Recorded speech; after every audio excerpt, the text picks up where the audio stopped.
विद्यार्थी मित्रांनो, स्वागत आहे तुमचं आपल्या यूट्यूब चॅनलमध्ये. तर मित्रांनो, आपल्याला बघायचं की आज मुंबई पोलीस वेटिंग लिस्ट त्याच्यामध्ये किती विद्यार्थी घेणार आहेत आणि किती विद्यार्थ्यांना ह्याच्यामध्ये संधी मिळणार आहे याच्या संदर्भात आज तुम्हाला पूर्णपणे अपडेट देणार आहे. त्याच्यामुळे तुम्ही आपल्या यूट्यूब चॅनल नसाल तर आज आपल्या यूट्यूब चॅनल सबस्क्राईब करून ठेवा. आता मित्रांनो, आपल्याला माहिती आहे की मुंबई पोलीस याचा आज महत्त्वाचा विषय असा आहे की मुंबई पोलीसला वेटिंग लिस्टला कागदपत्र पडताळणी झालेली आहे आणि ही कागदपत्र पडताळणी कधी झालेली आहे ती तुम्हाला सांगणार आहे. तर 8 जुलै ह्या दिवशी कागदपत्र पडताळणी झाली आणि त्या कागदपत्र पडताळणीला जेवढे विद्यार्थी हजर होते म्हणजे हजर आणि गैरहजर हा एक लक्षात घ्या.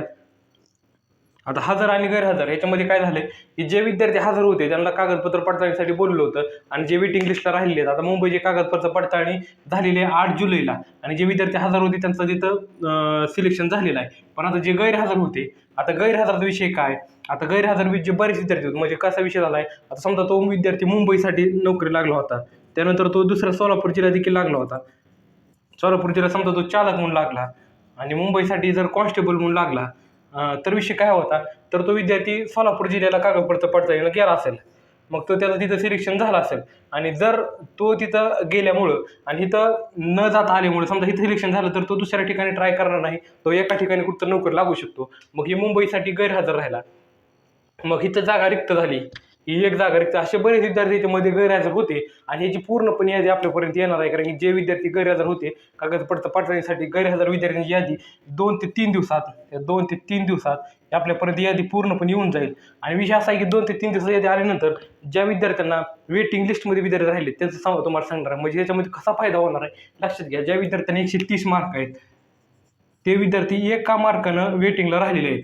एका मार्कानं काय विद्यार्थी 1 मार्कानं वेटिंग लिस्टला राहिलेले आहेत त्यांचं देखील लक्षात घ्या की वेटिंग लिस्टमध्ये जे विद्यार्थी राहिलेत त्यांना जे विद्यार्थी गैरहजर होते हे त्यांच्यासाठी सुवर्ण संधी आहे. जे विद्यार्थी कागदपत्र पडताळणीसाठी गैरहजर राहिले, दुसऱ्या जिल्ह्याला समजा नोकरी लागली, तर मला समजून गेलं असं की मला काय म्हणायचं की जे विद्यार्थी दुसऱ्या जिल्ह्यासाठी नोकरी लागलेत आणि जे विद्यार्थी इथं गैरहजर होते आणि जे विद्यार्थी वेटिंगला राहिलेत त्यांचा इथं फायदा होणार आहे. यांना इथं चांगली प्रकारे संधी मिळू शकते. आणि अशा प्रकारे एक मार्गाने जे विद्यार्थी राहिले त्याने असं सोडू नका, कारण की तुम्हाला 100% इथं कधी ना कधी जे गेल्या वर्षी जेवढे विद्यार्थी घेतले होते त्यापेक्षा जास्त वेटिंगमध्ये यावर्षी मुंबईसाठी घेण्यात येणार आहे, हे देखील लक्षात घ्या. आणि वेटिंग लिस्टची यादी कधी उघडणार विद्यार्थी मित्रांनो, आता ही पूर्णपणे 8 जुलैला ही कागदपत्र पडताळणी झाली आहे. त्यानंतर ही जे विद्यार्थी गैरहजर त्यांची देखील अपडेट आपल्यासमोर येणार आहे. त्यानंतर ही अपडेट आल्यानंतर म्हणजेच 1 ऑगस्ट पुस्तवर ही तुम्हाला पूर्ण समजून जाईल की काय विषय नेमकं. 1 ऑगस्टपर्यंत तुम्हाला वेटिंग लिस्टची यादी उघडू शकते, ही देखील लक्षात घ्या. आणि वेटिंग लिस्टमध्ये जे विद्यार्थी राहिले त्यांनी देखील अशा सोडू नका. आणि बाकीच्यांना जे वेटिंग लिस्टमध्ये राहून देखील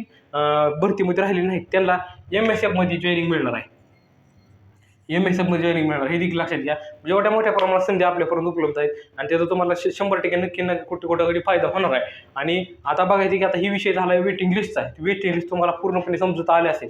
पण आता विषय असा आहे की नवीन पोलीस भरती कधी होणार आहे मित्रांनो. आता नवीन पोलीस भरती तुम्हाला सांगणार आहे की नोव्हेंबर महिन्यामध्ये, मी तुम्हाला वारंवार सांगत आहे, नोव्हेंबर महिन्यामध्ये ही पोलीस भरती होण्याचे 100% चान्सेस आहेत. कशामुळं की आतापर्यंत 31 डिसेंबरपर्यंत जेवढे पोलीस भरतीचे कर्मचारी आहेत, म्हणजे कॉन्स्टेबल असू द्या, चालक असू द्या, पोलीस उपनिरीक्षक असू द्या, निरीक्षक असू द्या, सहाय्यक पोलीस असू द्या, जे कॉन्स्टेबल किंवा जेवढे पोलीस अधिकारी आहेत ते संपूर्ण रिक्त पदांची यादी मागवण्यात आली होती 31 डिसेंबरपर्यंत जेवढे होणार आहे. आणि ते यादी आपल्यापर्यंत आलेली आहे. आणि त्या यादीनुसार कशा प्रकारे समजत आलं आहे, तर एकूण 23,000 पदं जी आहेत 23,000 लक्षात घ्या. हा आकडा साधा नाही मित्रांनो. आजपर्यंत कधीच एवढी मोठ्या प्रमाणात भरती झाली नव्हती. एवढ्या मोठ्या प्रमाणात भरती ह्या वर्षी होणार आहे लक्षात घ्या. 23,000 पदं रिक्त आहेत.